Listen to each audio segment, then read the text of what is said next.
నా పేరు Muthyalarao. RTC outsourcing employees association రాష్ట్ర అధ్యక్షుడిగా ఉన్నాము. నేటికి ఈ రోజుకి ఆర్టీసీలో దాదాపు 7,300 మంది కార్మికులు అవుట్సోర్సింగ్ విధానంలో పనిచేస్తున్నారు. వీరెవరికి కూడా యాజమాన్యం నిర్ణయించినటువంటి సర్క్యులర్ ప్రకారం శాలరీస్ అయితే ఎక్కడా ఇవ్వట్లేదు. దాని మీద ఈ మధ్యన మన ఆర్టీసీ ప్రజా రవాణా అధికారికి, అలాగే మన లేబర్ ఆఫీసర్ వారికి, అలాగే శ్రీకాకుళం జిల్లా మేజిస్ట్రేట్ వారి దృష్టికి కూడా సమస్యను తీసుకెళ్లడం జరిగింది. పర్టికులర్ ప్రాబ్లం ఏంటంటే ఈ కాంట్రాక్ట్ వలన శ్రమ దోపిడీ జరుగుతుంది.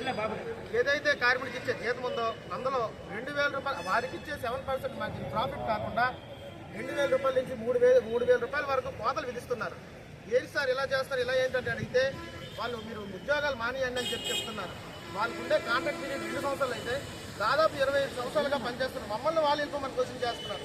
ఈరోజు అంత దౌర్భాగ్యమైన స్థితిలోకి మేము వెళ్ళిపోయామంటే దీని కారణం ప్రతి ఒక్కరు కూడా అర్థం చేసుకోవాలి. అలాగే ఈరోజు ఇస్తున్న ఈ తక్కువ జీతాలు కూడా ఏ కుటుంబంలో కూడా ఈ తక్కువ జీతాలతో మెయింటైన్ అవ్వడం చాలా కష్టంగా ఉంది. ఈ రోజు ఉన్న నిత్యావసర సరుకుల ధరలు కూడా చూస్తుంటే అమాంతం పెరిగిపోయాయి. ఈ తక్కువ జీతాలు 7,000, 8,000, 9,000 అనేది ఈ రోజుల్లో ఈ కుటుంబం నెట్టుకొని రావడం చాలా కష్టంగా ఉంది.